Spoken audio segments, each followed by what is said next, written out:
Welcome to Inside Monster Jam, powered by Lucas Oil, the official Monster Jam podcast. I'm Scott Jordan.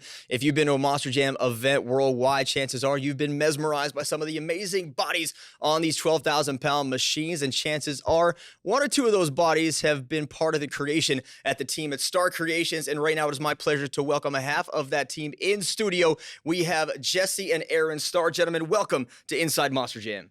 Thanks for having us. Thanks, sir. Absolutely. Excited about being here. I'm excited to have you. I did an episode with the Pagliarulos, a couple weeks ago where they talked about some of the stuff you've done for them. So we're going to focus on some of the Monster Jam things that you've done. But right now I want to go back to the beginning of Starr Creations. So Jesse, we'll start with you here. Where did this idea come from to do Starr Creations and be a part of a monster truck industry? Monster Jam came to the company that we were associated with at the time and said, can you guys make a monster truck? And Eric over here, it was his company at the time, and he called up Aaron and said, hey, can you guys carve a truck? And Aaron went over there and by hand carved the first Starr Creations truck, which was El Diablo.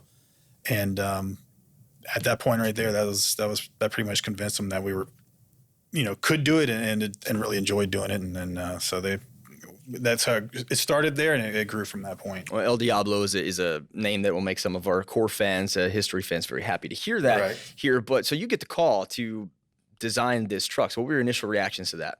Man, I was like, sure, I can do it. Not thinking I could do it, really. I had confidence, like, yeah, I can do it, but it's like, it's not going to happen, right? Like, yeah, I'm going to build a truck for Monster Jam. Sure, Eric.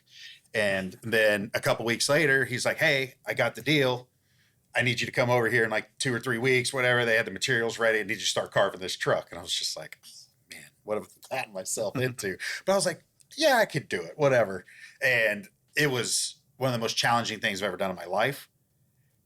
But being that it was so challenging, there's like, after we got done and it was made and everybody was happy and it fit and all that, not fit great, but it fit. Once I realized like I was capable, it was like, I can do anything. We were all like, we can build anything. And that was the groundwork for everything that we do now. Like, we're not scared. You got a challenge, bring it to us. We'll figure it out. We'll make it happen. And I don't even get nervous about it anymore. Nothing's like, all right, yeah, here's what we got to do. And, I just know that we can make stuff. And that's where it all started, was that first truck was a complete nightmare to build and scary and all the unknowns. And once we got through that, I was like, this is it. It's like the best nightmare though, right? It was, man. It turned out to be a pretty awesome ride. How long was that process though, from start to finish, where you get the call, you have to try to build this thing? So I believe it was about 3 months of carving on that truck. So about 3.5 months of my life, I basically slept at the shop on the floor on a cot. I didn't go home for weeks at a time. And because which again, these days we use computers and we use CNC machines to make the trucks. But at that point, it was literally just a pile of styrofoam on the floor. Yeah. And he carved it by hand. And I still think it's amazing. I wanted to ask you, so he's off carving for 3.5 months. What are you doing? Are you starting to kind of brainstorm or just nothing at all right now? At that point, I wasn't even really involved. I mean, I know it's communicating. He would come by and basically look at me and go, this poor guy. I'd be like, I'm glad I'm not doing that. They're suffering right now. Look at this. But yeah, I wasn't at the point really involved that much. And then once it gained traction after that, it was like, all right, well, we obviously can't just keep doing it by hand. Right. So it's bring in some computers and bring in some machinery to do it. And that's where I came in, because I'm good at that part of it. So as an artist, at what point did you say, hey, you know what? I think this monster truck thing might be something I could take my art and build on that? That was the crazy thing, because forever, since I was 15 years old, I guess, I've been on my own. Aside from school, I never went to college or anything like that. I almost failed out of high school. But I on my own would sit there, and instead of doing homework and things like that, I'd be goofing around on my computer, learning how to do 3D modeling, learning how to do all this. And all the things that I just on my own learned is like everything we needed for this. Is like all of it just came together, and I was like, oh shoot, I can do all of this. And that's kind of, it all got like realized at the same time. It was pretty cool. Perfect fit. So you're the designer, and then you're the builder, right? So match made in heaven there, and something you guys can share together, which is pretty cool. And obviously the name Starr Creations comes from the Starr team. I love that. All right, coming up, we will have more with the team from Starr Creations. So stay right where you are. More Inside Monster Jam, powered by Lucas Oil, is next.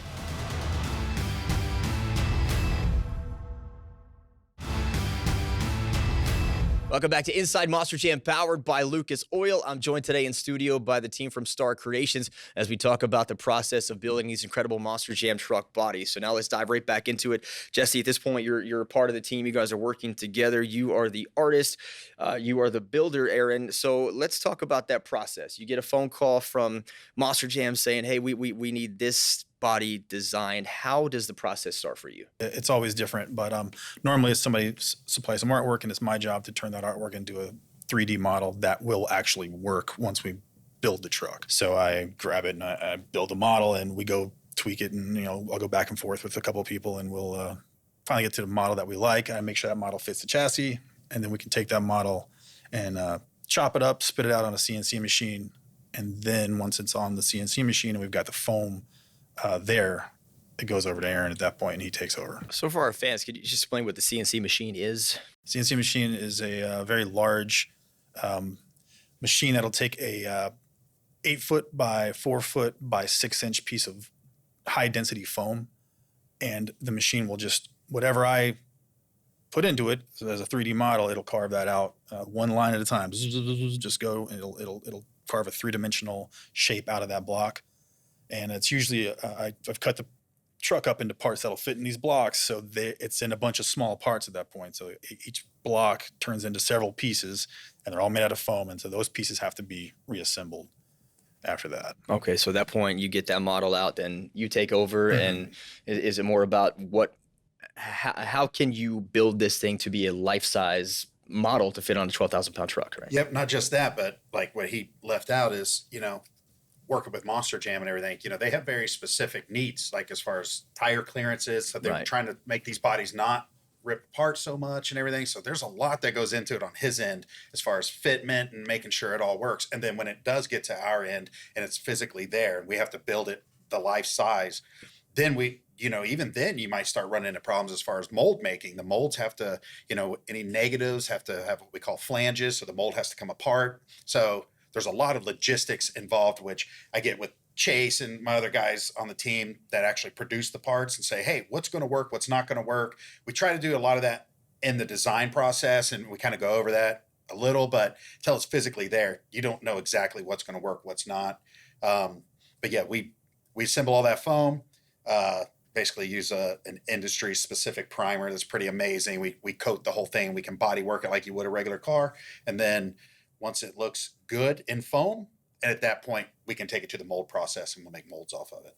What do you find is more challenging for you when it comes to designing these truck bodies? Is it something that's more of like a cartoonish body, like, El Toro Loco, let's say, which is not really cartoony, but it's a crazy bull. It's fun. It's there for the fans, or something that's more of a classic truck model? What is more challenging to you? Is it trying to get these outlandish designs done, or is it trying to fit the mold of something that would have the sleek classic look to it? That would be his department. I guess the main challenge there is having an idea that looks a certain way, and then it's probably not going to work in that form. So you have to make it work. So in the computer, I have digital, frames and tires and everything in there. And if I can build around that, it's going to fit the actual chassis. So turning that model that looks a certain way, and we're happy with the look and the expression it gives and everything, it has to be changed so it'll work and not get destroyed by the tires and get rolled over and everything. And it also has to be producible. We have to be able to produce multiple parts. So to make that work and still keep the same feeling it was before and the same look to it, and not make it look too wonky, for me that's the hardest part. So once you have an agreement on a design and you get it done, you fit it onto the chassis, everything looks good. Obviously, we know that Monster Jam is a competitive sport where these trucks get shredded on the track. How many bodies are you designing for a truck? Or is it just like, we're going to do 2 out the gate and see what happens, or just we're going to do a prototype and see what happens? Or is it just you're going to mass produce these things? By the time Monster Jam decides to build a truck, they know how many trucks they're going to need. Yeah. They know they're going to be pushing that pretty hard. So out of the gate, we already know that if they're going through the effort and the time of building one, there's going to be a lot of bodies. So we build those molds for high production. We gear up for high production, and right out of the gate, I mean, at the day we pop those molds and clean them up, they're getting prepped for parts, and they don't stop making parts sometimes for months. Like we literally just go right into Just keep going into it. All Yeah. right. Well, listen, I'm having a lot of fun here, but I do have to say goodbye to you gentlemen for right now. Maybe we'll bring it back for some fan questions. We're going to welcome Chase and Eric into the show, and we're just going to talk smack about you for the next 10 minutes or so. All right? Great. Well, guys, thank you so much, man. You, and appreciate it. absolute pleasure. Coming up next, we join the other half of Starr Creations. So stick around. We're having fun. I hope you are too. This is Inside Monster Jam, powered by Lucas Oil.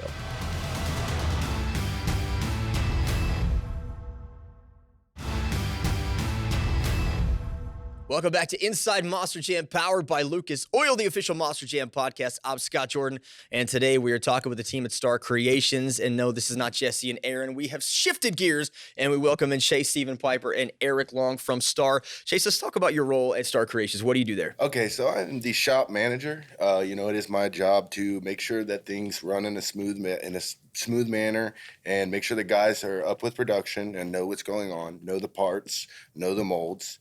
Prepping molds is a big part of what we do. If things are done in accordance to how everything comes together, you will not have a finished product that is of, good quality. So without us doing, our part on the floor, make sure these molds come out good, make sure these parts are body worked good, you don't have that beautiful truck coming out. And that's obviously the most important thing, because when you put your name on a truck, everybody expects Starr Creations to bring out the best, right? Yeah. Excellent and be awesome. So that's a lot of stress, and there's a lot of time parameters that we have to work around, a lot of material issues that we will run into that we have learned to quickly divert, fix, and, keep it moving. When it comes to the workload, I just make sure that everything's moving smoothly. I build the parts, and I watch and pay attention to how everybody conducts themselves and make sure that everybody's doing it in timely fashion and to our quality. And Eric, this sort of started with you in a way, right, at US Body? Yeah, so we started with US Body back in the day. Actually, Mike Wales approached us a long time ago, came in. We went through a lot of stuff. I flew to Chicago. I talked, I've always been real close with Bill Easterly and Wales, and then it moved on to other people. It just all started that way. It started small. We seen what we could do. Obviously, with Aaron carving the truck and all that stuff, it was a little wild at first. And but when we switched gears and went to CNC stuff, it all kind of just worked out a lot better. Bringing Jesse on board has been amazing. He works hand in hand with these guys on a daily basis, and without him, honestly, at this point, it'd be very difficult to operate. At that point, everything would just Aaron be by hand, right? Yeah. So now that we do it the way we do it, we have just a wonderful process. Everybody has their part in it. Everybody, takes the hand they need to take, and it just goes smooth. And Aaron makes sure everything is put together properly and stays on everybody's butt about that. Yeah. Which it's a big part of the deal, because when you line all these things back up, everything's coming back together from all these crazy pieces that we cut on the machine, but we have to make it perfect, and we have to make sure it goes back the way Jesse had it at the beginning, so it all lines up and doesn't hit the wheels, and when it does a rollover, it doesn't smash it.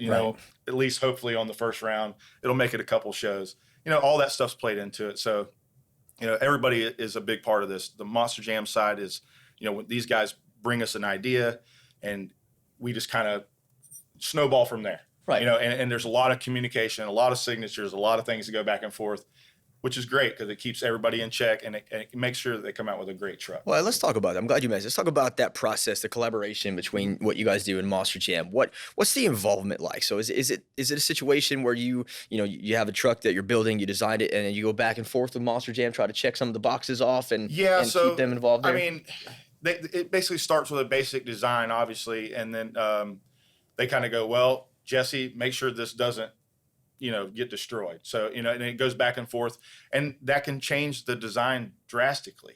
It could look like one thing at the beginning, and it's like, well, that's not going to work if you don't want it to get destroyed every show. So then we kind of go, well, maybe we can have to shrink it down or make some changes. So, it evolves as it goes, and then everybody comes to an agreement that, hey, this is the one, this is the right piece. And, sometimes it could be multiple different changes that we make, or 100.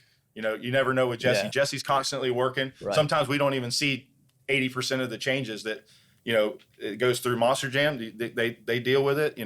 Gets the clearance, and then we move forward from there. Well, another thing is sometimes we'll have the truck built and then something won't work. Right. So we'll have to come back to the drawing board and we'll have to recreate that piece however it has to be done. Sometimes we can modify it and recreate the mold to fit what's going to be there. As other times we'll have to recreate that. We'll recut it and redo it all over again. Doesn't happen very often, Sure. but sometimes things don't line up or things don't work. But that's part of it. We've been doing it so long that it's not too bad. We plan in accordance Okay. for any mistakes that may happen because things do happen. From a logistics standpoint, obviously, we've discussed this, the body having to fit the chassis. Whatever the chassis is designed for this truck, you have to put a body on that chassis. It has to fit perfect. But also logistically, is this something where the driver is picked out, you have the vision standpoint, the seat in, and you have to match this body with what the driver would, what particular driver would be sitting in the truck and what that vision standpoint would be? Or is it not there yet? A lot of that is done in the design phase. Because a lot of times I'm sure they have a driver chose for that truck before it's created. Okay. So maybe they have him in mind when they're creating that for his visuals and everything. Seats, I know that every seat in the truck's different. Yeah. They are designed for the person that's driving the truck. So as far as the body, it's really mainly fitment on the chassis. Okay. So if it doesn't fit the chassis correctly, maybe it sticks out a little too far in the back and the wheelie bar doesn't keep it from crushing. Yeah. We'll have to shorten it in a little bit. Or, maybe it just needs to be shifted a little bit more on the chassis, rotated a little bit. Okay. A lot of that comes in when we get the body built and we bring it over here to fit it to the chassis. So Eric, you've basically seen this company grow from day one. So you partner with Monster Jam and start building these Monster Jam trucks, helping to design these trucks. Would you attribute that to the growth of the company, to where you are now, that you get involved into a sport, a competitive sport? 100%. Like, with them approaching us back in the day, it just pushed us into another level. It made us want more. So getting the CNC machines, bringing Jesse in, doing all that is what we are now. That's our whole company. That's our identity. We push to be the best for Monster Jam, so that the fans can get the best quality product that we can. There's no order too high for us to fulfill. There's no tail too tall. I love that. We can do it Reputation all. precedes it. Now we're running up against it, and I do want to talk about Marvel, because that's one thing a lot of fans want to talk about. You guys were involved in bringing these Marvel Monster Jam trucks to the track. Talk a little bit about what your involvement was there. That was like the last 4 trucks we built. And over the last 2 years, I've been dealing a lot with US Body and getting that back to where it was before, to where we can produce the parts that we need to produce. So, So immediately when I heard that we were going to be doing Marvel, I was excited. I remember, and we were talking about the trucks that we were going to be, Feld was pitching the trucks. Monster Jam brought the trucks to us, and, Jesse designed them for him. They worked together on the design crew and got it all together. And when I first saw that first image, I was hooked. I cannot wait to build this truck. Cannot wait. So moving into it, I will say, we've pushed some deadlines and we pushed it very close, but we didn't fail and we made it happen. And, thank God that, we were able to work together with such a great company like Monster Jam to be able to put us in the spotlight and be able to make these awesome trucks. 30 days on each one of those builds. Something like that. Listen, there's times where I've worked 32 hours straight trying to make sure that these things come to life in the time that they want them. So they look great, and the fans absolutely love them. And I appreciate having you guys here. Coming up next, we have some fan questions. And this week, I have a fan question for Starr Creations. Stick around. More Inside Monster Jam is next.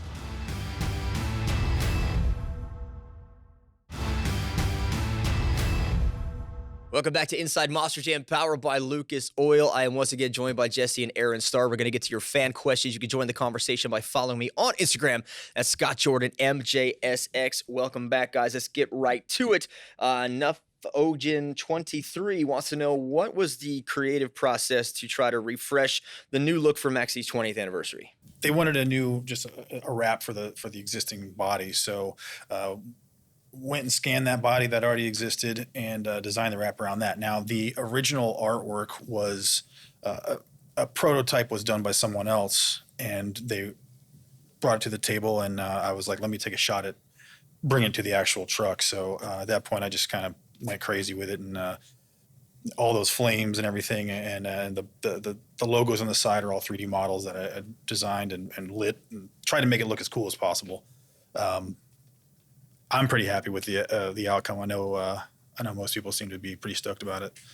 So I know you said no challenge was too big for you, but Pablo Comics wants to know if you had the opportunity to spice up the look and change a Gravedigger style, would you be open to trying that? Man, that's a tough one. That is such an iconic truck. Yeah. And I wouldn't want Dennis to get upset with me in any way, shape, or form. I don't know, man. That's just one of those trucks that I don't know if you should touch it. I feel like what I mean? that conversation should start with Dennis going, "Hey guys, let's do this," and then I go, "Okay." All right. And then I'll be like, "All right, let's do it." All right, my question, I'm gonna bring this out again. If Sparkle Smash never becomes a Monster Jam truck, could you just design me a Sparkle Smash to put right back here? Like not a full size one, but just like a medium size one just to have here. Just We have the technology. All right. There's no job I'll too take big, that no as a job yes. too difficult. I'll take it as a buddy. yes. Blake Yeah. Carr wants to know on Facebook, has there been any experimentation with different materials to build bodies out? Maybe something new that hasn't been done yet? Yeah.